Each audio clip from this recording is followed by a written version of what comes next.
தேசிய முட்டை ஒருங்கிணைப்பு குழு நிர்ணயித்த சராசரி விலையை விட குறைவான விலையிலேயே தமிழக அரசு முட்டை கொள்முதல் செய்வதாக சத்துணவு அமைச்சர் வளர்மதி சட்டப்பேரவையில் தெரிவித்தார். தமிழக சட்டப்பேரவையில் இன்று கூட்டம் தொடங்கியதும் முட்டை கொள்முதல் முறைகேடுகள் குறித்து எதிர்க்கட்சிகள் கவன ஈர்ப்பு தீர்மானம் கொண்டு வந்தன. இதற்கு பதிலளித்து பேசிய தமிழக சத்துணவுத்துறை அமைச்சர் வளர்மதி, முந்தைய திமுக ஆட்சியின் போது மாதம் ஒரு முறையும் 3 மாதங்களுக்கு ஒரு முறையும் மாவட்டம் வாரியாக முட்டை கொள்முதல் செய்யப்பட்டு வந்ததாக தெரிவித்தார். அதில் முறைகேடு நடப்பது தெரிய வந்ததால் அதிமுக ஆட்சி அமைத்த பிறகு 2012ஆம் ஆண்டு முதல் ஆண்டுக்கு ஒரு முறை மாநிலம் தழுவிய அளவில் முட்டை கொள்முதல் செய்யப்பட்டு வருவதாகவும், தேசிய முட்டை ஒருங்கிணைப்பு குழு நிர்ணயித்த சராசரி விலையை விட 29 காசுகள் குறைவாகவே தமிழக அரசு முட்டை கொள்முதல் செய்து வருவதாகவும் அமைச்சர் வளர்மதி விளக்கம் தெரிவித்தார்.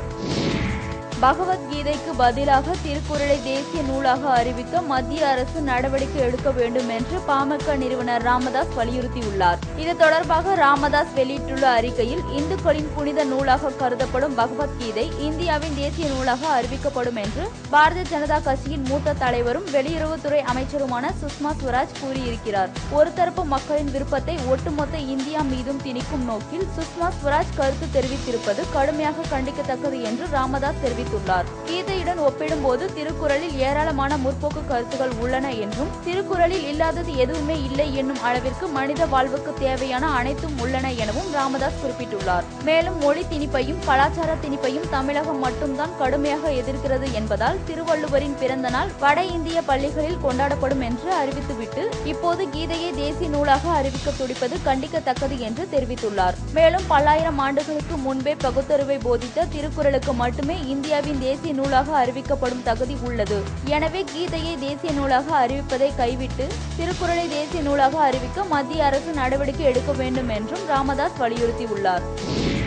100 நாள் வேலை திட்டத்தை முடக்க முயற்சி செய்யும் மத்திய அரசை கண்டித்து விரைவில் போராட்டம் நடத்தப்படும் என தமிழ்நாடு காங்கிரஸ் கமிட்டி எஸ்சி பிரிவு மாநில தலைவர் தெரிவித்துள்ளார். புதுக்கோட்டையில் இன்று தமிழ்நாடு காங்கிரஸ் கட்சியின் எஸ்சி பிரிவு செயற்குழு கூட்டம் நடைபெற்றது.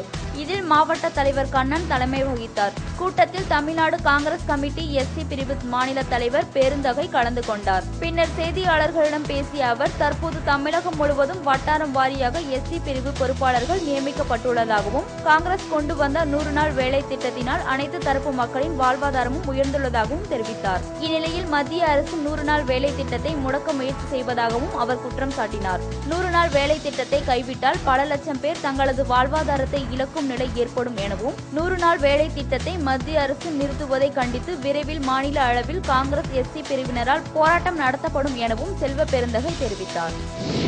திருச்சி விமான நிலையத்தில் மலேசியாவில் இருந்து வந்த பயணியிடம் 5,5 லட்சம் ரூபாய் மதிப்பிலான கடத்தல் தங்கத்தை சுங்கத்துறை அதிகாரிகள் பறிமுதல் செய்தனர். மலேசியாவில் இருந்து திருச்சிக்கு இன்று அதிகாலை வந்த ஏர் இந்தியா விமான பயணிகளிடம் விமான நிலைய சுங்க இலாகா மற்றும் வான் நுண்ணறிவு பிரிவு அதிகாரிகள் தீவிர சோதனை நடத்தினர். அப்போது ராமநாதபுரம் மாவட்டம் தொண்டியை சேர்ந்த நர்தர் சாஹிப் என்பவரை அதிகாரிகள் சோதனை செய்தபோது உடலுக்குள் மறைத்து வைத்து 220 கிராம் தங்கத்தை கொண்டு வந்ததை கண்டுபிடித்தனர். இந்த தங்கத்தின் மதிப்பு 5,34,000 ரூபாய் ஆகும். அவரிடம் இருந்து தங்கத்தை பறிமுதல் செய்த அதிகாரிகள் அவரிடம் விசாரணை மேற்கொண்டு வருகின்றனர். இந்தியாவில் உள்ள இஸ்ரோ செயல்பாடுகள் உலக நாடுகளை திரும்பி பார்க்க வைத்துள்ளதாக அதன் இயக்குநர் இங்கர்சால் தெரிவித்துள்ளார். புதுக்கோட்டையில் உள்ள தனியார் பொறியியல் கல்லூரியில் தமிழ்நாடு அறிவியல் இயக்கம் சார்பில் 22வது குழந்தைகள் தேசிய அறிவியல் மாநாடு இன்று தொடங்கியது. 9 நாள் நடக்கும் இம்மாநாட்டை இஸ்ரோ இயக்குநர் இங்கர்சால் தொடங்கி வைத்தார். பின்னர் செய்தியாளர்களிடம் பேசிய அவர், இதுபோன்ற நிகழ்வுகள் நடப்பது மிகவும் வரவேற்கத்தக்கது எனவும், விஞ்ஞானம் மற்றும் அறிவியல் முன்னேற்றத்தினால் மட்டுமே இந்தியா முன்னேற்றம் அடையும் எனவும் தெரிவித்தார். இஸ்ரோ சார்பில் வரும் 18ஆம் தேதி GSLV Mark 3 என்ற ராக்கெட் செலுத்தப்பட உள்ளதாகவும், உள்நாட்டு தொழில்நுட்பங்களால் தயாரிக்கப்பட்ட அதிநவீன கிரியோஜெனிக் என்ஜின் தயாரிக்கும் பணியில் இஸ்ரோ ஈடுபட்டுள்ளதாகவும் அவர் தெரிவித்தார்.